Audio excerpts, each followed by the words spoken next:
Ojo por ojo. Ningún hombre se hubiera quedado ahí sentado y aguantara lo que yo aguanté. Diente por diente. Dijo, disparé a tu padre, disparé a ese hijo de... La venganza siempre ha sido uno de los motivos más comunes de asesinato. ¿Qué nos permite a algunos perdonar y olvidar mientras que otros se ven obligados a cometer actos criminales? Para mí todos eran víctimas, muertes potenciales. ¿Y quién entre los asesinos vengativos tiene el perfil de un psicópata? Existe una escala para medir los rincones más oscuros del comportamiento humano. Evalúa el crimen y la mente del criminal. Desde asesinos impulsivos hasta asesinos en serie, esta escala de 22 niveles intenta determinar quién tiene el perfil de un psicópata. Venganza.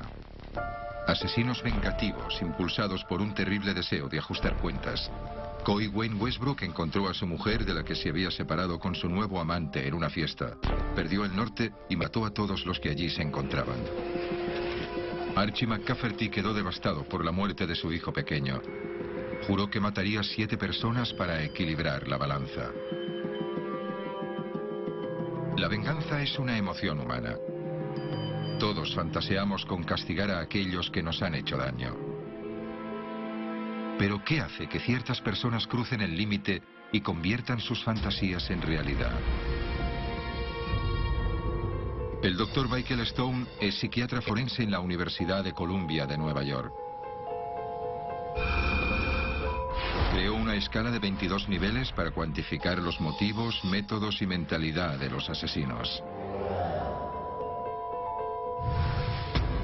La mayoría de las personas tiene el deseo de vengarse en algún punto de sus vidas. Está motivado por una fuerte necesidad de ajustar cuentas, de hacer daño a alguien que ha sido injusto contigo de manera idéntica al daño que ha sufrido. No se trata solo de castigo, es castigo para equilibrar un daño. En casos extremos, esta necesidad puede ser tan abrumadora que puede conducir al asesinato. Los crímenes vengativos pueden encajar en cualquier nivel de la escala del Dr. Stone. Pero, ¿qué motiva estos actos de venganza? Se trata de un caso de odio, venganza y asesinato. En el caso de Betty Broderick fue un marido infiel. 5 de noviembre de 1989 en San Diego, California. Meses después de que su exmarido Dan se casase con una mujer más joven, Betty mató a Dan y a su nueva esposa Linda mientras dormían. Fui allí y le dije, ¿qué demonios quieres de mí? ¿Por qué no lo dejas ya? ¡Para ya! Betty fue condenada por homicidio en segundo grado a 2 penas de 15 años de cárcel. Los médicos extirparon parte de la mandíbula de Barr Ross para tratar un cáncer. Les denunció por negligencia, pero la juez desestimó el caso. En 2005, Ross mató al marido y a la madre de la juez. 2 de julio de 2002. El mundo de Vitaly Kaloyev quedó destruido cuando 2 aviones chocaron en el aire sobre Alemania. Su mujer y sus 2 hijos murieron en la catástrofe. El controlador aéreo Peter Nielsen fue uno de los responsables de la colisión, pero se negó a pedir perdón. Kaloyev localizó a Nielsen, viajó cientos de kilómetros y le apuñaló. Para esta gente, la única manera de rectificar la situación Se me caía el mundo encima y no podía aguantar ni un minuto más. es el asesinato. La sensación de injusticia es tan potente que su comprensión normal del bien y del mal desaparece totalmente. En el caso de Coy Wayne Westbrook, esa injusticia tomó la forma de una mujer desagradecida que alardeaba de su promiscuidad. Al final perdió el control. Yo ahí mirando. Pensé, esto es una locura. Estaba totalmente ciego. No era yo. Perfil de un psicópata. Perfil de un psicópata. 13 de noviembre de 1997, condado de Harris, Texas, cerca de Houston. Coy Wayne Westbrook, de 39 años, llegó al apartamento de Gloria Jean Kunz, la mujer de la que se había separado. Creía que su invitación era una oportunidad para reconciliarse y esperaba encontrarla sola. En lugar de eso, estaba de fiesta con 4 personas más. Gloria comentó que acababa de practicar sexo con uno de los invitados y que estaba a punto de hacerlo con otro. A los pocos minutos, Westbrook abrió fuego, matando a todos los que se encontraban en el apartamento. Coy Wayne Westbrook no tenía un historial violento ni antecedentes delictivos. Fue arrestado, condenado por asesinato múltiple y sentenciado a muerte. El doctor Michael Stone viajó a Huntsville, Texas, para entrevistarse con él. Espera descubrir cómo la necesidad de venganza puede desatar la violencia en cada uno de nosotros, conduciéndonos a actos malvados. Tiene todas las características de un asesinato por venganza, que es una de las causas más comunes de asesinato.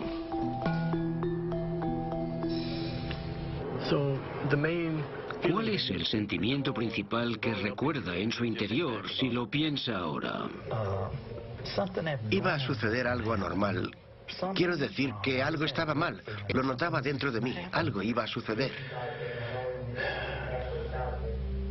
Ya habíamos tenido problemas con ella por hacer eso, por lo mismo. Y lo habíamos discutido durante un tiempo. ¿Se refiere a engañarle con diferentes hombres? Exacto. Hay a quien le gusta que sus mujeres sean algo ordinarias. ¿Ha oído hablar del síndrome del chico malo? Pues yo tenía el síndrome de la chica mala y me sentía atraído por eso. ¿Considera que la rabia se acumuló años tras años durante los 10 que estuvo con Gloria? Constantemente. Durante todos estos años ella actuaba a mis espaldas. Mientras yo estaba en el trabajo, ella se veía con otros hombres. Imagino que eso le enfervorizaba. Era un hombre cansado. Ya no podía más. Sentía que había llegado al límite. Pero usted ni siquiera estaba fichado por la policía. No. Estaba más limpio que este uniforme. Totalmente limpio. La necesidad de venganza es una emoción humana habitual nacida de la humillación.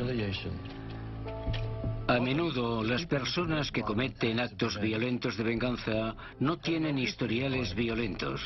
Para entender lo que le pasó a Coy Wayne Westbrook, tenemos que sumergirnos a fondo en su pasado. Coy nació en Houston en 1958. Abusaron de él cuando era niño. En la escuela mostró signos de dislexia. Le costaba dominar la lectura y las matemáticas. Se sentía humillado por sus compañeros. Iba retrasado en la escuela primaria y los profesores le describían como un niño con problemas emocionales. A los 16 años dejó el instituto. Para un niño, el aislamiento y el fracaso escolar son formas de humillación.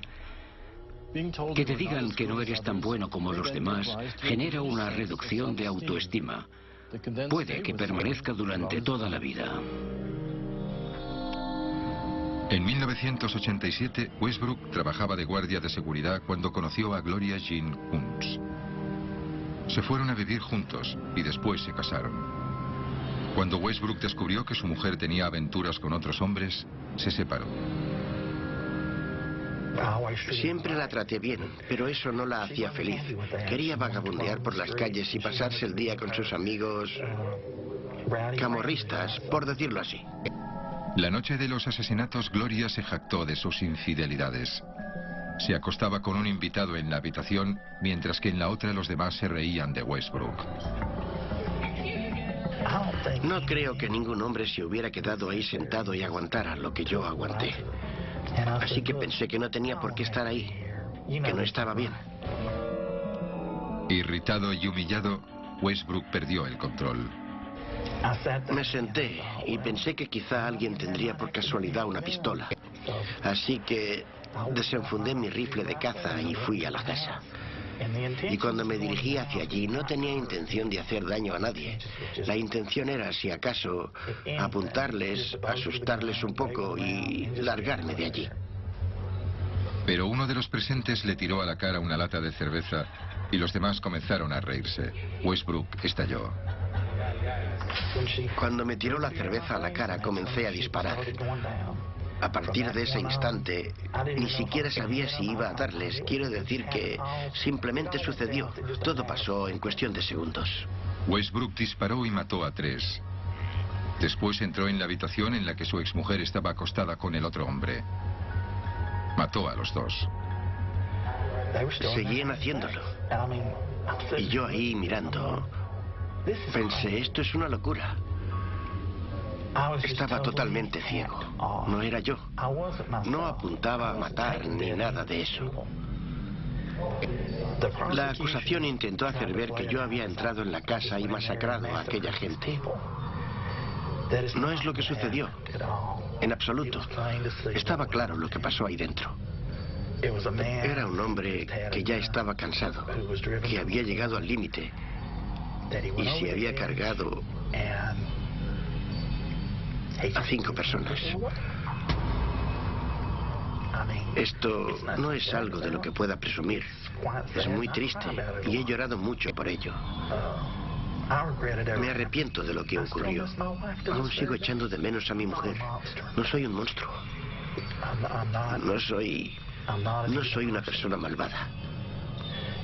Si pudiera retroceder en el tiempo, devolvería la vida a aquellas personas y se las devolvería a sus familias. El Dr. Stone analiza a Westbrook, sus crímenes y su sed de venganza. Mi primera impresión sobre Westbrook fue que no era un psicópata despiadado. Lo que acabó sucediendo fue un asesinato múltiple entendido como una reacción a la humillación. Es como una avalancha. Cuando se llega a cierto punto, basta con una china o una ramita para que se desplome todo. Eso es lo que creo que pasó con Westbrook. El crimen de Westbrook es un caso claro de venganza. Además de eso, matar a la gente de la fiesta fue un acto de defensa propia. En su mente estaba evitando recibir más dolor, más humillaciones. Por el asesinato vengativo de su exmujer y de 4 personas más, coloco a Westbrook en el nivel 6 de mi escala, reservado a asesinos impetuosos, irascibles, que no tienen rasgos psicópatas y matan de manera impulsiva y en caliente. Por sus crímenes, Coy Wayne Westbrook fue sentenciado a pena de muerte. En 2007, continúa en el corredor de la muerte en Texas.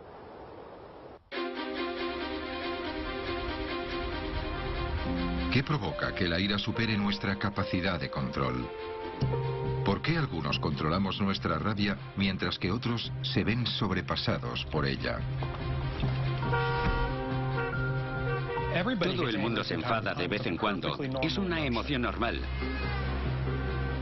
La diferencia está en convertir esa emoción en acción, actuar movido por la rabia. En el Hospital General de Massachusetts, en Boston, el Dr. Darren Doherty estudia cómo el cerebro regula la ira. Cree que podría haber identificado una función cerebral esencial que permite a algunas personas contener su rabia y provoca que otras pierdan el control. Para analizar la respuesta del cerebro ante la ira, Doherty utiliza la tomografía por emisión de positrones o escáner PET. Vamos allá. Durante el escáner PET, los sujetos respiran oxígeno con una ligera radiación.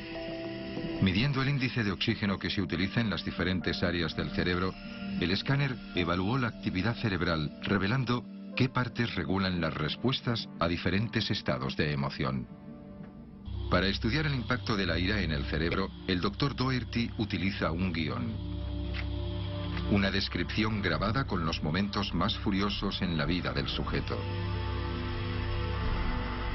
Después de oír la grabación, imagínese la situación y permanezca en ella hasta que le pida que pare.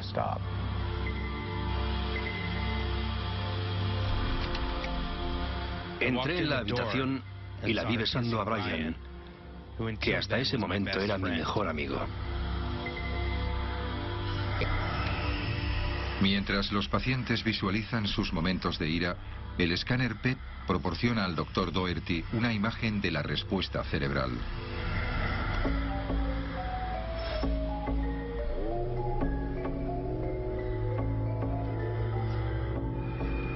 Lo vi todo rojo y di un portazo lo más fuerte que pude. Después me puse a gritar. Las imágenes mostraron que la región cerebral conocida como corteza orbitofrontal o COF parece controlar nuestra respuesta a la furia. Lo que sucede en individuos sanos cuando se enfadan es que esta área se activa y sirve de barrera. Podemos enfadarnos, pero no actuamos en consecuencia, y eso nos lo permite la corteza orbitofrontal. Pero los escáneres PET también revelaron que algunas personas no son capaces de controlar su rabia. Significa que alguien con una depresión importante con ataques de ira, cuando se enfada, no es capaz de echar el freno, y por eso muestran ataques de rabia y episodios irascibles de mayor magnitud que en el resto de los individuos. Las imágenes indican que en estas personas la COF no funciona correctamente. Lo curioso es que cualquiera de nosotros se enfadaría si llegara a casa y descubriera a su esposa en la cama con otra persona, por ejemplo. En el caso de estos pacientes con depresión importante, con ataques de ira, el detonante puede ser muy pequeño y perder el norte. En cierto sentido, se le han roto los frenos. En el caso de Betty Broderick y Coy Wayne Westbrook, un sentimiento de humillación condujo a una venganza. Para otros, el detonante puede ser una pérdida trágica. 1973, Sydney, Australia. Archie McCafferty descubrió a su hijo Craig muerto por asfixia junto a su mujer, que accidentalmente se había colocado encima de él durmiendo. A McCafferty le sobrepasaba la desgracia. Pasaba el tiempo junto a la tumba de Craig. Además, empezó a abusar de la heroína y del polvo de ángel. Un día en el cementerio se le apareció el fantasma de su hijo. Asegura que le dijo que si mataba a 7 personas, él volvería a vivir. McCafferty, que ya tenía antecedentes, inició una espiral asesina. En el curso de 4 días mató a 3 personas. McCafferty fue arrestado y sentenciado a 3 cadenas perpetuas.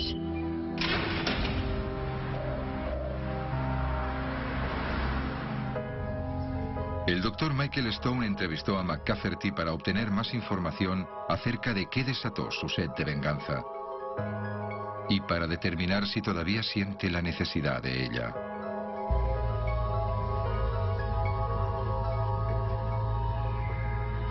Hola. Hola. ¿Cómo está? ¿Cómo está usted? Es una pregunta difícil. En realidad es una pregunta mixta, porque no diría que estoy nunca a gusto con mi pasado. Lo tolero. Soy quien tiene que lidiar con eso. Tengo que vivir con lo que hice. La muerte de mi hijo me destruyó. Me rompió el corazón. Le di al polvo de ángel durante 8 meses. Tras su muerte me colocaba todos los días y tomaba lo que fuera, cualquier cosa que me hiciera sentir bien. Fui a su tumba. Por algún motivo vi como una luz. No sé, quizá era una farola, quién sabe. Pero había una luz junto a la tumba de mi hijo. Y apareció alguien. Tenía unos 19 o 20 años. Puede que fuera... Bueno, me dijo, hola papá, soy yo. Y hablamos y me dijo, mata a 7 personas y volveré a vivir. A partir de ese momento el número 7 me marcó, me rascaba la cabeza 7 veces, me peinaba 7 veces, me tatué el número 7 en la mano, todo era 7.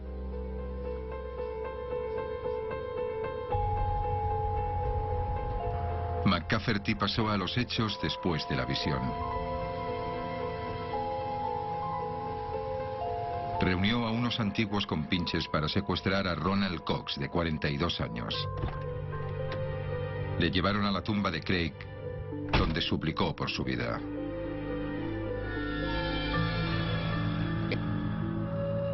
Cuando me dijo no me mates, tengo 7 hijos, el número 7 me empujó. Por eso me lancé y le maté. Y eso es todo.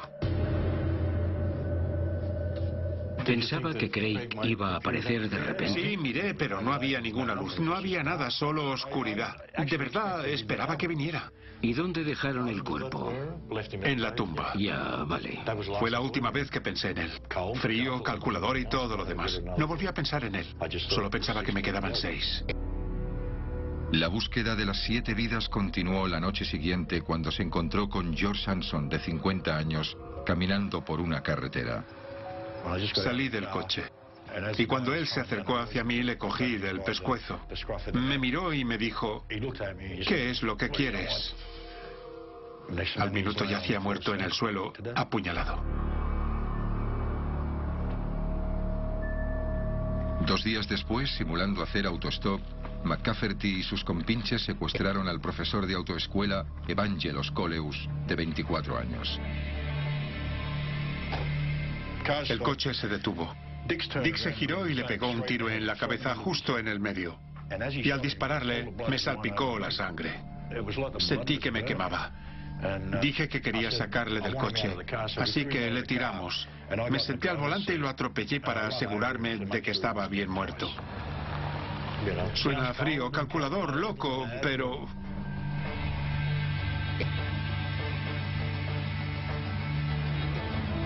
Acto seguido se dirigió a la ciudad, con la intención de matar a su mujer Janice y a su familia.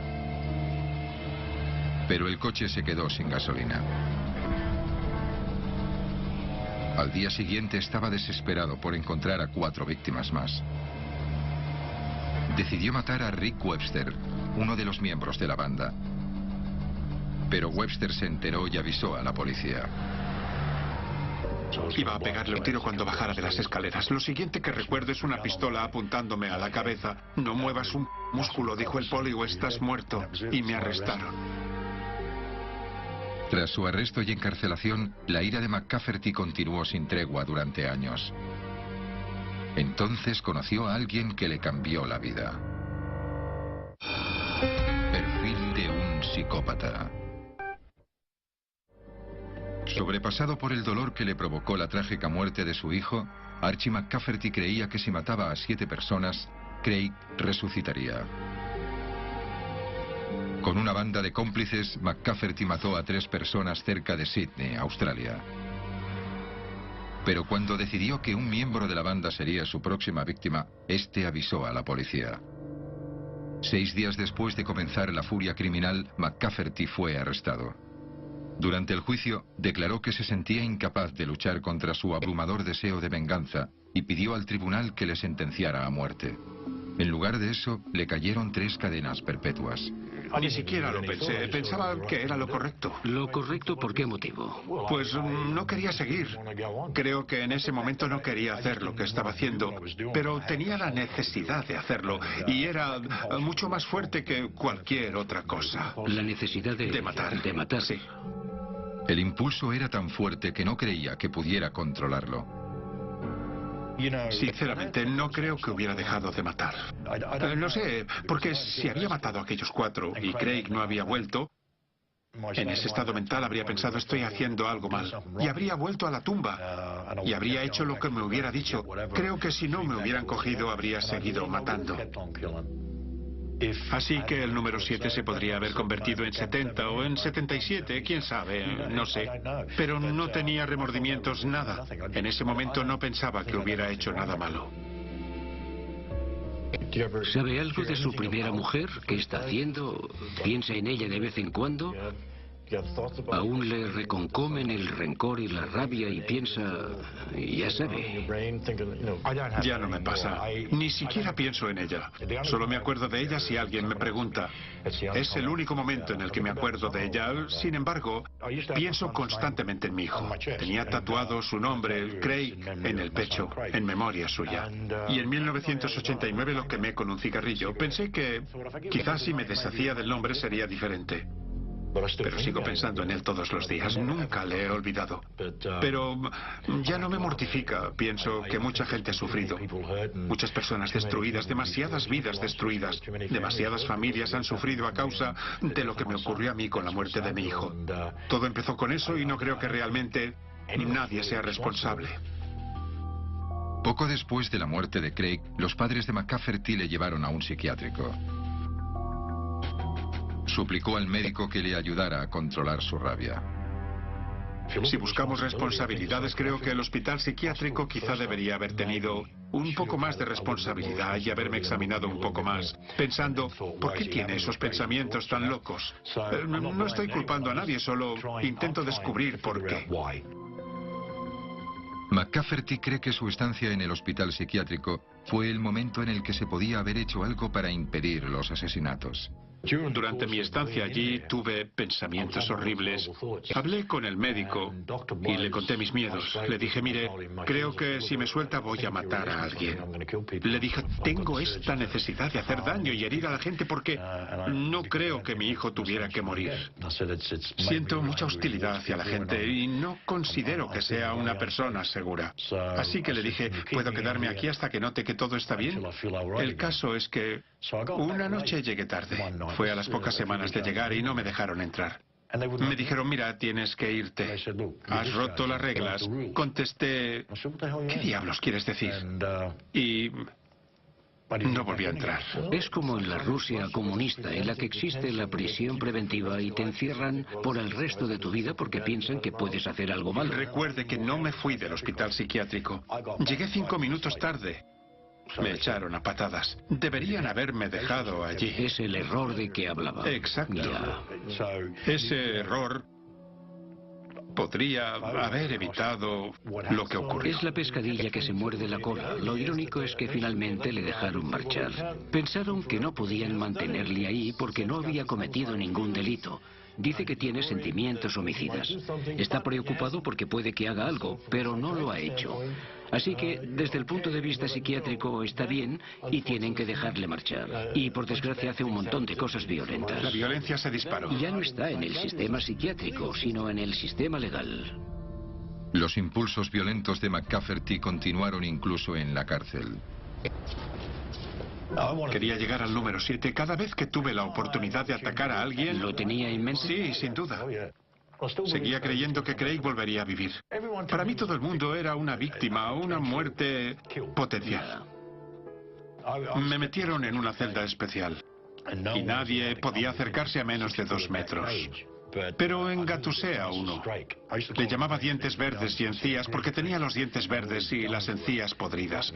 Le pedí que me trajese un vaso de agua. En cuanto se acercó, le cogí de la garganta y, sinceramente, por poco le mato. Tuvieron que reanimarle allí mismo. A partir de ese momento no dejaron que nadie se me acercara durante años. Entonces llegó un punto, después de las drogas, de todo tipo de drogas, polvo de ángel y yo qué sé qué más, en que finalmente se le pasó por la cabeza, Craig que está muerto y bien muerto, no va a volver pase lo que pase. No me di cuenta hasta unos 8 o 9 años después. Lo único que quería era matar a 7 personas. Realmente no tenía en la cabeza otra cosa más que matar. Y eso es lo que hice.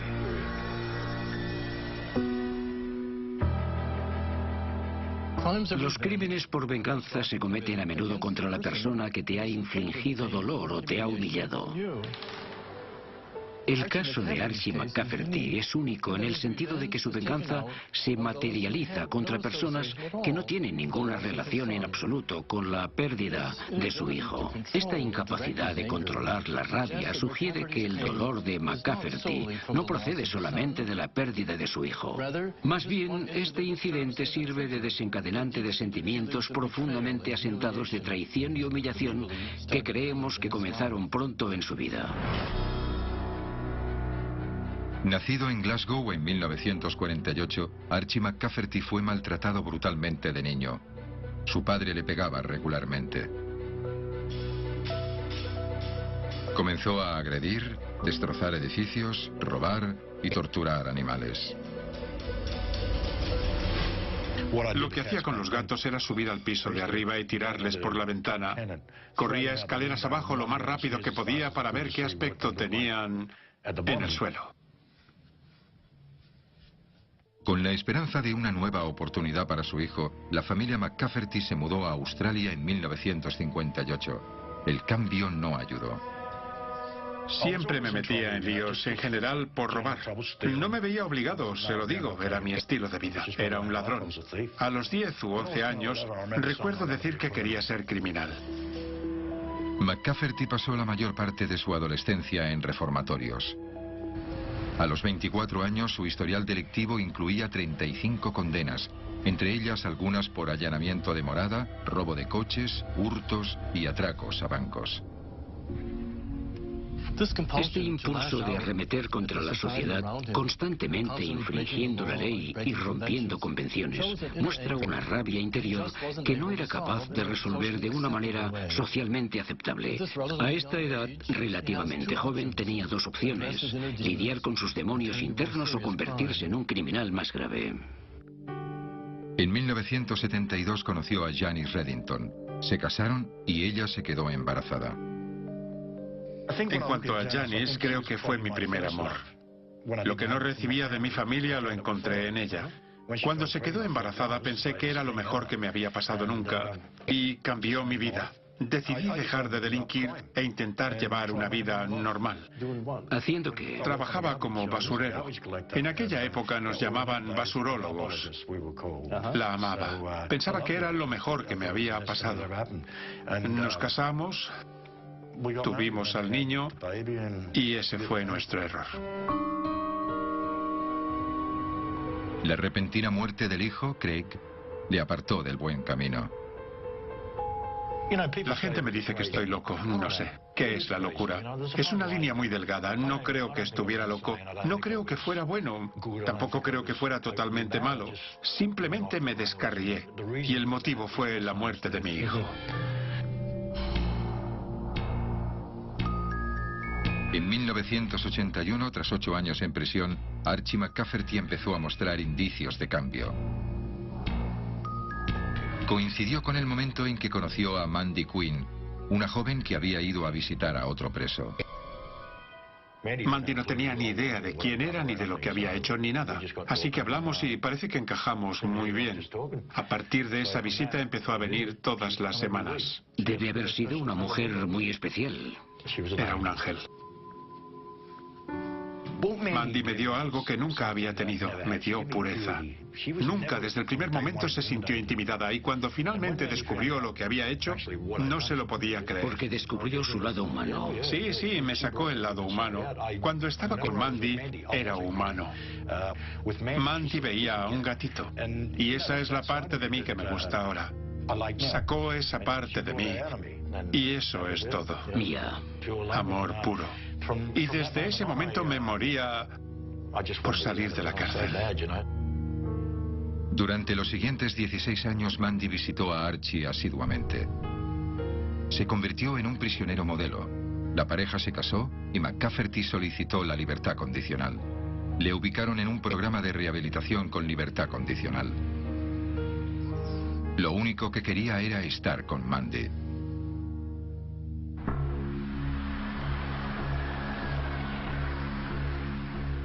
En 1997... El asesino en serie nacido en Escocia, Archie Perro Rabioso McCafferty, podría estar de vuelta en el país en 15 días. Tras casi 25 años en prisión... Las autoridades australianas han concedido la libertad condicional al asesino convicto esta mañana. McCafferty fue liberado. ¿Cómo te voy a perdonar, asesino? Le deportaron inmediatamente a su Escocia natal. Mandy le siguió, dejando su hogar en Australia. ¡Asesino! Las familias de las víctimas de McCafferty estaban indignadas. Espero que te pudras en el infierno. ¡Frena! Por parte del sistema judicial australiano, McCafferty había sido empujado a una vida sin ningún tipo de alternativa, ni libertad condicional ni control judicial. Hoy en día, McCafferty sigue paseando por las calles de Escocia como un hombre libre. Pero algunos se preguntan si volverá a matar. McCafferty asegura que con Mandy a su lado ya no tiene instintos violentos.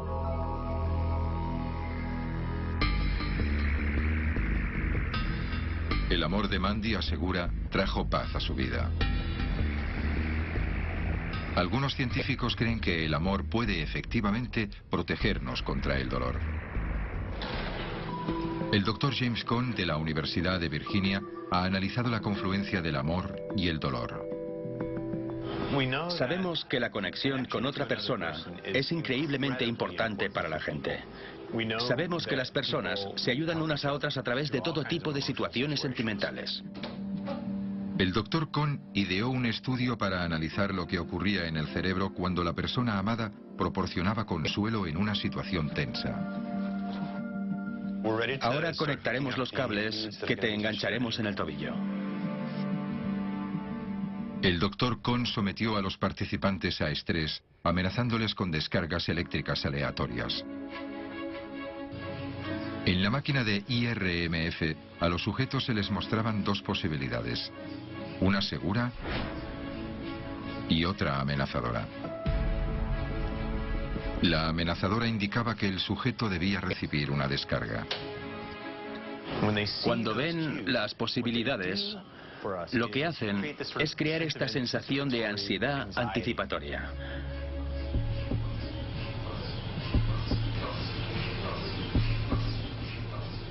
Les mostramos el círculo azul y la X roja en 3 bloques diferentes de pruebas. En uno de esos bloques están solos en el escáner. Solos.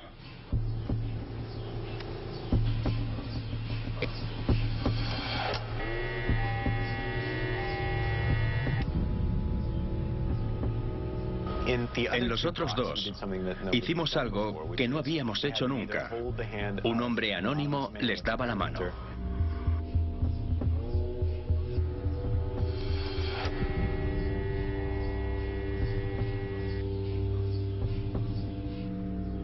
O se la daba a su cónyuge. Y queríamos observar cómo esas condiciones distintas influían en la respuesta a la amenaza en relación a cuando estaban solos. Mientras que dar la mano a un desconocido tenía poco efecto, sujetar la mano del cónyuge mejoró enormemente la capacidad de los participantes de controlar el estrés. Las imágenes IRM revelaron que la actividad cerebral asociada con el estrés cambiaba con el apoyo del cónyuge. Esta región del cerebro se llama ínsula anterior derecha. Está relacionada con el componente sentimental del proceso del dolor.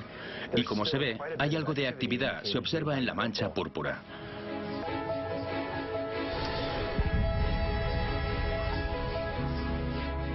Por contraste, aquí en la derecha hay otra imagen. El marcador indica dónde se debería apreciar la activación de la ínsula anterior derecha. Pero efectivamente, como se puede ver,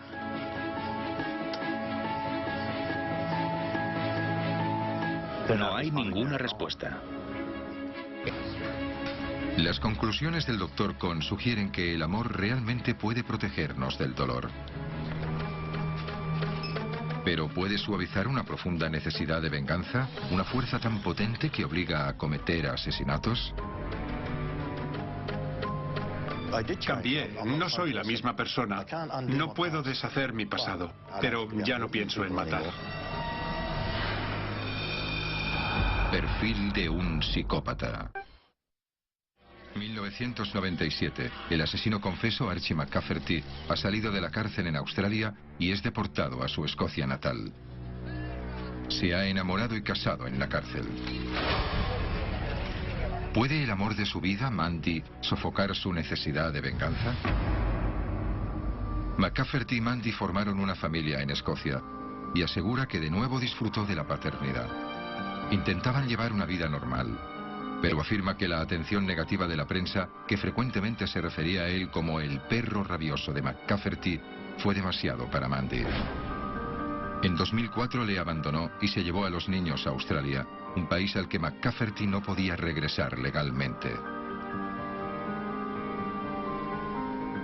Continuamente decían: es un asesino, es un psicópata, un perro rabioso. Y a mi mujer le rompió el corazón leer cosas así. Yo me lo tragaba con ella cuando lloraba por eso. No había hecho nada, solo enamorarse de un tipo como yo.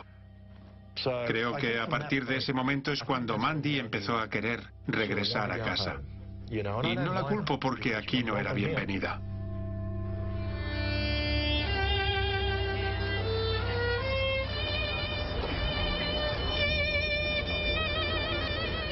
No soy un perro rabioso.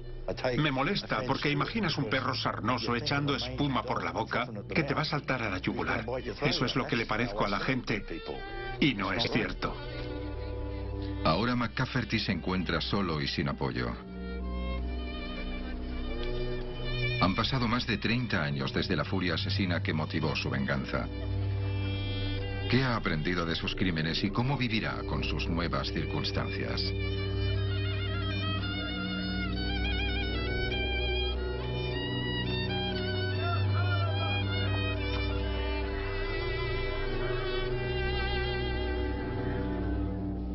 ¿Siente remordimientos ahora?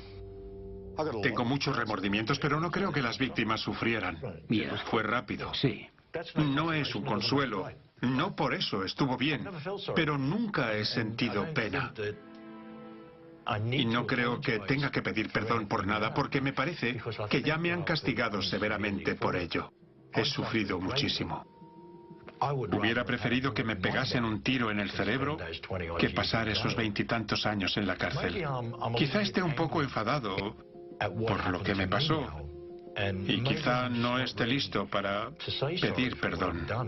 Y sigo enfadado por cómo me ha tratado la gente y los medios de comunicación.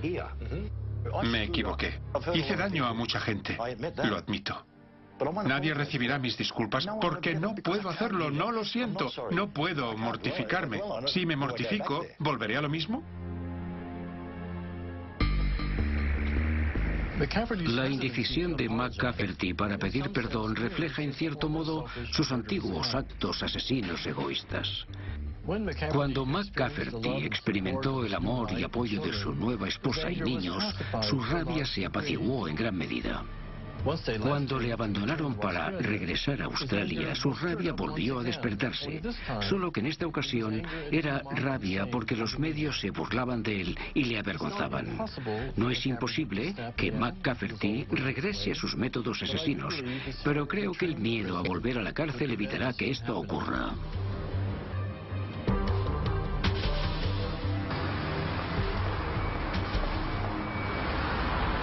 Creo que la opinión pública tiene que tener en cuenta que en más de 10 años no he matado a nadie. Ni siquiera he intentado hacerlo. Me merezco una vida, a pesar de haber quitado tantas. No puedo deshacer mi pasado, pero si soy una persona mejor ahora, al menos algo se ha conseguido con toda esa destrucción. La reticencia de McCafferty a pedir perdón es en cierto modo una manera de evitar sucumbir una vez más a la rabia por la muerte de Craig, pero también una manera de protegerse del horror de los asesinatos que cometió. La rabia fue el desencadenante que le condujo al asesinato. Los asesinatos por venganza a menudo responden a una traición, una pérdida o una humillación. Son un intento de aliviar el dolor sufrido castigando a los demás. Considerando la brutalidad de esos crímenes y la magnitud de su recuperación, le coloco en el nivel 15 de mi escala de maldad, reservado para asesinos despiadados de múltiples víctimas que no muestran arrepentimiento en el momento. Y el 15 refleja a McCafferty como era entonces. Ahora ya no comete actos que llamamos malvados. La venganza, un sentimiento muy común y un poderoso acicate para asesinar. Te mataré. El Dr. Stone continúa su investigación sobre las mentes y psiques de los asesinos vengativos. No creo que hubiera dejado de matar, nunca lo sabré. Con la esperanza de saber más acerca de qué les conduce al límite. No era yo. A partir de ese momento lo vi todo rojo. Y descubrir por qué tienen el perfil de un psicópata.